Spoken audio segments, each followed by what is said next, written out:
ನಮಸ್ತೆ ಸ್ನೇಹಿತರೆ, ಇವತ್ತು ನಾವು 10ನೆಯ ತರಗತಿಯ ವಾರ್ಷಿಕ ಪರೀಕ್ಷೆಯ ಪ್ರಶ್ನೆ ಪತ್ರಿಕೆಯನ್ನು ನೋಡುವ. ಹಳೆಯ ಪ್ರಶ್ನೆ ಪತ್ರಿಕೆಯಾಗಿರುವಂಥದ್ದು ವಾರ್ಷಿಕ ಪರೀಕ್ಷೆಯದು. ಸ್ವಲ್ಪ ಎಲ್ಲವನ್ನು ಕೂಡ ಉತ್ತರ ಸಹಿತ ನೋಡ್ತಾ ಹೋಗುವ.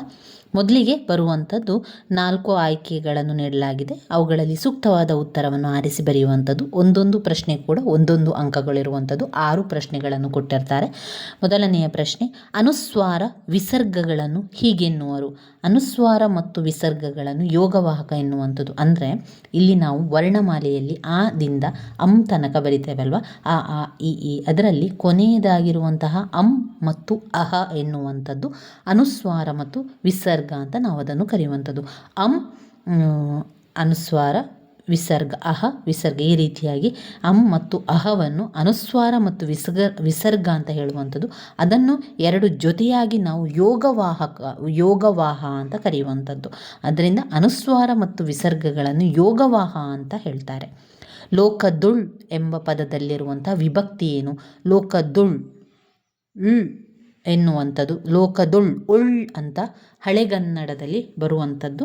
ಅಂದರೆ ಇದು ವಿಭಕ್ತಿ ಪ್ರತ್ಯಯದಲ್ಲಿ ಪ್ರಥಮ, ದ್ವಿತೀಯ, ತೃತೀಯ, ಚತುರ್ಥಿ, ಪಂಚಮಿ, ಷಷ್ಠಿ, ಸಪ್ತಮಿ, ಈ ರೀತಿಯಾಗಿ ಅದರಲ್ಲಿ ವಿಭಕ್ತಿ ಪ್ರತ್ಯಯಗಳಿರ್ತದೆ. ಆ ವಿಭಕ್ತಿ ಪ್ರತ್ಯಯದಲ್ಲಿ ಪ್ರಥಮ, ದ್ವಿತೀಯ, ಈ ರೀತಿಯಾಗಿ ಅಲ್ಲಿ ವಿಭಕ್ತಿ ಪ್ರತ್ಯಯದ ಬಗ್ಗೆ ನಾನು ಈಗಾಗಲೇ ನಿಮಗೆ ವಿಡಿಯೋವನ್ನು ಮಾಡಿದ್ದೇನೆ, ಅದನ್ನು ನೋಡ್ಕೊಳ್ಳಿ. ಅದರಲ್ಲಿ ಲೋಕದುಳ್ ಅಂತ ಬಂದಾಗ ಓಳ್ ಎನ್ನುವಂಥದ್ದು ಸಪ್ತಮಿ ವಿಭಕ್ತಿ ಪ್ರತ್ಯಯದಲ್ಲಿ ಕಾಣ್ತದೆ. ಅಲ್ಲಿ ನಾವು ಸಪ್ತಮಿ ವಿಭಕ್ತಿ ಪ್ರತ್ಯಯ ಎನ್ನುವಂಥದ್ದು, ಓಳ್ ಎನ್ನುವಂಥದ್ದು ವಿಭಕ್ತಿ ಪ್ರತ್ಯಯನ್ನು ಮತ್ತೊಮ್ಮೆ ನಿಮಗೆ ನಾನು ವಿಡಿಯೋ ಮಾಡಿ ತಿಳಿಸ್ತೇನೆ. ಕಂಗೆಡು ಪದ ಯಾವ ಸಮಾಸಕ್ಕೆ ಉದಾಹರಣೆಯಾಗಿದೆ? ಕಂಗೆಡು ಎನ್ನುವಂಥದ್ದು ಕ್ರಿಯಾ ಸಮಾಸ, ಅದೊಂದು ಕ್ರಿಯೆ. ಕಂಗೆಡು ಎನ್ನುವಂಥದ್ದು ಕ್ರಿಯಾ ಸಮಾಸಕ್ಕೆ ಉದಾಹರಣೆಯಾಗಿರುವಂಥದ್ದು. ಯುದ್ಧಕ್ಕೆ ಹೋಗಿರುವ ತನ್ನ ಮಗನ ಕಣ್ಣುಗಳಂತೆ ಇವೆಯಲ್ಲ, ಇಲ್ಲಿ ಬಳಕೆಯಾಗಿರುವಂತಹ ಲೇಖನ ಚಿಹ್ನೆ ಪ್ರಶ್ನಾರ್ಥಕ ಚಿಹ್ನೆ. ಪ್ರಶ್ನೆಯನ್ನು ಹಾಕಿದ್ದಾರೆ ನೋಡಿ, ಅದರಿಂದ ಅದು ಪ್ರಶ್ನಾರ್ಥಕ ಚಿಹ್ನೆ. ಆನುನಾಸಿಕ ಸಂಧಿಗೆ ಉದಾಹರಣೆಯಾಗಿರುವಂತಹ ಪದ ಏನು? ಆನುನಾಸಿಕ ಸಂಧಿ ಸನ್ಮಾನ, ಸನ್ಮಾನ ಎನ್ನುವಂಥದ್ದು ಅನುನಾಸಿಕ ಸಂಧಿಗೆ ಉದಾಹರಣೆ. ಜಾಣತನ ಎಂಬುದು ಈ ವ್ಯಾಕರಣಾಂಶವಾಗಿದೆ. ಜ್ಞಾನತನ ಎನ್ನುವಂಥದ್ದು ತದ್ದಿತಾಂತ ಭಾವನಾಮ. ತನ ಎನ್ನುವಂಥ ಸೇರುವಂಥದ್ದು ಅದು ತದ್ದಿತಾಂತ ಭಾವನಾಮಕ್ಕೆ. ಇನ್ನು ಕೆಳಗಿನವುಗಳಲ್ಲಿ ಮೊದಲೆರಡು ಪದಗಳಿರುವ ಸಂಬಂಧದಂತೆ ಮೂರನೆಯ ಪದಕ್ಕೆ ಸರಿಹೊಂದುವ ಸಂಬಂಧಿ ಪದವನ್ನು ಬರೆಯಿರಿ ಅಂತ ಕೇಳಿದ್ದಾರೆ. ಅದರಲ್ಲಿ ದೃಷ್ಟಿ ಅಂದರೆ ದಿಟ್ಟಿ, ತಪಸ್ವಿ ಅಂದರೆ ತವಸಿ, ನಾನು ಪುರುಷಾರ್ಥಕ ಸರ್ವನಾಮ, ಯಾರು ಅನ್ನುವಂಥದ್ದು ಪ್ರಶ್ನಾರ್ಥಕ ಸರ್ವನಾಮ, ಸುಮ್ಮನೆ ಎಂದರೆ ಸಾಮಾನ್ಯಾರ್ಥ ಕಾವ್ಯ, ಸರಸರನೆ ಎನ್ನುವಂಥದ್ದು ಅನುಕರಣವ್ಯಯ, ಸಕ್ಕಾರಿ ಎಂದರೆ ಸಕ್ಕರೆ, ಕಳುವ್ಯಾರೆ ಅಂದರೆ ಕಳುಹಿಸಿದ್ದಾರೆ, ಕಳುಹಿಸಿದ್ದಾರೆ. ಇನ್ನು ಕೆಳಗಿನ ಪ್ರಶ್ನೆಗಳಿಗೆ ಒಂದೊಂದು ವಾಕ್ಯದಲ್ಲಿ ಉತ್ತರವನ್ನು ಬರೀಲಿಕ್ಕೆ ಇರುವಂಥದ್ದು. ಇಲ್ಲಿ ಪ್ರಶ್ನೆಗಳನ್ನೆಲ್ಲ ಹೇಳ್ತಾ ಹೋಗ್ತಾನೆ. ಶಾನುಭೋಗರ ಬ್ರಹ್ಮಾಸ್ತ್ರ ಯಾವುದು? ಶಿವಾನುಭವ ಶಬ್ದಕೋಶ ಕೃತಿ ಬರೆದವರು ಯಾರು? ಶಬರಿ ರಾಮಲಕ್ಷ್ಮಣರಿಗಾಗಿ ಏನನ್ನು ಸಂಗ್ರಹಿಸಿದಳು? ಸೂರ್ಯಮಿತ್ರನು ತನಗೆ ಕಾಶ್ಯಪಿ ಎಂಬ ತಂಗಿ ಇಲ್ಲ ಎಂದು ಹೇಳಲು ಕಾರಣವೇನು? ದುರ್ಯೋಧನನು ಯಾರಿಬ್ಬರನ್ನು ಕೊಂದ ಬಳಿಕ ಸಂಧಿ ಮಾಡಿಕೊಳ್ಳುವುದಾಗಿ ಹೇಳಿದನು? ಮುನಿಸುತನು ಲವನ ಕುದುರೆಯನ್ನು ಕಟ್ಟಿದ್ದನ್ನು ಕಂಡು ಹೆದರಲು ಕಾರಣವೇನು? ದುಡ್ಡಿನ ಪೈತ್ಯ ಅಡರಿದವರಿಗೆ ಯಾವುದು ಕ್ಷುದ್ರವಾಗಿ ಕಾಣುತ್ತದೆ? ಎಲ್ಲ ಪ್ರಶ್ನೆಗಳು ತುಂಬಾ ಮುಖ್ಯವಾಗಿರುವಂಥ ಪ್ರಶ್ನೆಗಳಾಗಿದೆ. ಇನ್ನು ಬರುವಂಥದ್ದು 3 ಅಥವಾ 4 ವಾಕ್ಯಗಳಲ್ಲಿ ಉತ್ತರಿಸಬೇಕಾಗಿರುವಂತಹ ಪ್ರಶ್ನೆಗಳು. ಇದರಲ್ಲಿ ಆಂಗ್ಲ ಭಾಷೆ ವಿಶ್ವವ್ಯಾಪಿಯಾಗಲು ಕಾರಣವೇನು? ಶಾನುಭೋಗರಿಗೆ ಮದಲಿಂಗನ ಕಣಿವೆಯಲ್ಲಿ ಬರುವಾಗ ಮನದಲ್ಲಿ ಮೂಡಿದ ಯೋಚನೆಗಳು ಯಾವುದು?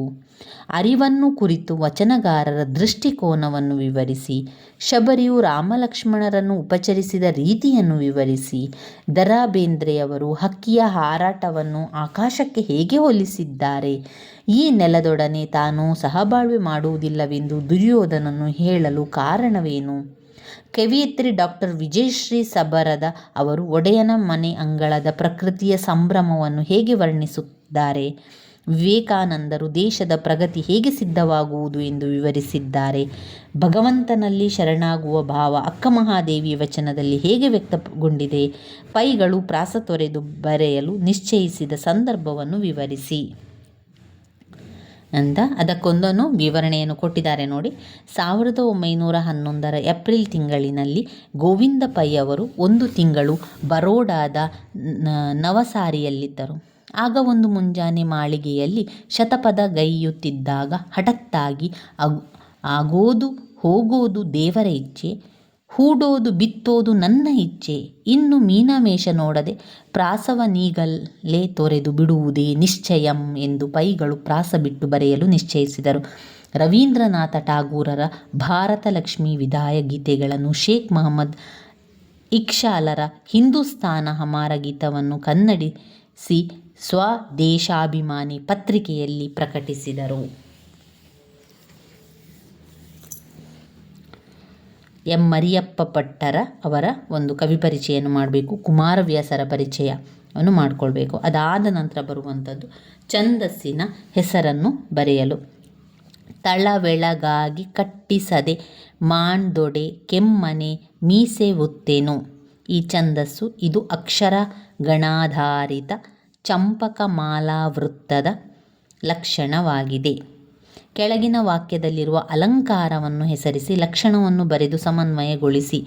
ಮಾರಿಗೌತಣವಾಯಿತು ನಾಳಿನ ಭಾರತವು. ಇದು ಪುಟ ಸಂಖ್ಯೆ ಪದ್ಯ 3ರಲ್ಲಿ ಬಂದಿರುವಂಥದ್ದು ಅಂತ ಕೊಟ್ಟಿದ್ದಾರೆ. ಕೆಳಗಿನ ಗಾದೆಗಳಲ್ಲಿ ಯಾವುದಾದ್ರೊಂದು ಗಾದೆ ಮಾತನ್ನು ವಿಸ್ತರಿಸಬೇಕು.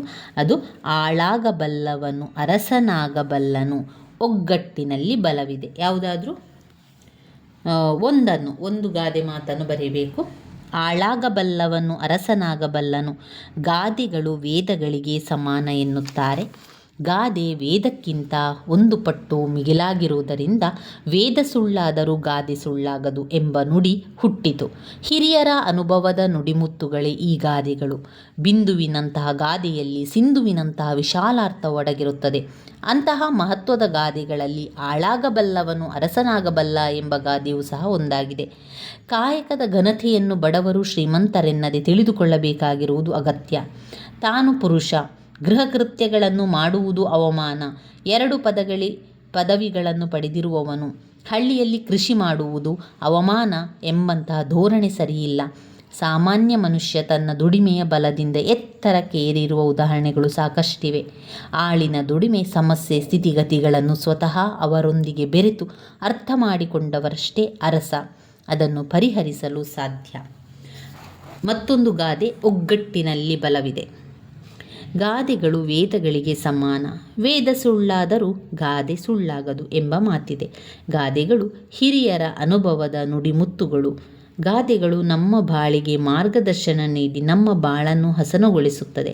ಅಂತಹ ಅಮೂಲ್ಯವಾದ ಗಾದೆ ಮಾತುಗಳಲ್ಲಿ ಈ ಒಂದು ಬೇರೆ ಗಾದೆ ಮಾತುಗಳು ಒಂದಾಗಿದೆ. ಎಲ್ಲ ಕೆಲಸಗಳನ್ನು ಒಬ್ಬರೇ ಮಾಡುವುದು ಶಕ್ಯವಲ್ಲ. ದೊಡ್ಡ ಯೋಜನೆಗಳನ್ನು ಕಾರ್ಯಗತ ಮಾಡಲು ಹಲವಾರು ಜನ ಕೈ ಜೋಡಿಸಬೇಕಾಗುತ್ತದೆ. ನೀರಾವರಿ ಯೋಜನೆ, ವಿದ್ಯುತ್ ಶಕ್ತಿ ಯೋಜನೆ, ಬಾಹ್ಯಾಕಾಶ ಉಪಗ್ರಹ ಉಡಾವಣೆ ಇಂತಹ ಕೆಲಸಗಳನ್ನು ಮಾಡಲು ನೂರಾರು ಸಾವಿರಾರು ಜನರ ಸಹಾಯ ಅಗತ್ಯ. ಬದಲಾಗಿ ನಾನೊಬ್ಬನೇ ಮಾಡುತ್ತೇನೆ ಎಂಬ ಹೊರಟರೆ ಸಾಧ್ಯವಾಗುವುದಿಲ್ಲ. 1947ರಲ್ಲಿ ಹೇಗೆ ಸ್ವಾತಂತ್ರ್ಯ ಗಳಿಸಿತು ಎಂದು ಕೇಳಿದರೆ ಹೇಳುವ ಉತ್ತರ ಭಾರತೀಯರೆಲ್ಲ ಒಂದಾಗಿ ಬ್ರಿಟಿಷರ ವಿರುದ್ಧ ಹೋರಾಡಿದ ಫಲವೆಂದು ಬೇರೆ ಹೇಳಬೇಕಿಲ್ಲ. ಹೀಗೆ ನಾವು ಒಗ್ಗಟ್ಟಿನಿಂದಿದ್ದರೆ ನಮ್ಮನ್ನು ಯಾರೂ ಏನು ಮಾಡುವುದಿಲ್ಲ ಸಾಧ್ಯವಿಲ್ಲ. ಅದೇ ನಾವೇ ನಮ್ಮಲ್ಲಿ ಕಚ್ಚಾಡುತ್ತಿದ್ದರೆ ನಮ್ಮ ಒಡಕನ್ನೇ ಗಮನಿಸುವ ಬೇರೆ ದೇಶಗಳು ಅದರ ಲಾಭ ಪಡೆದುಕೊಳ್ಳುತ್ತದೆ.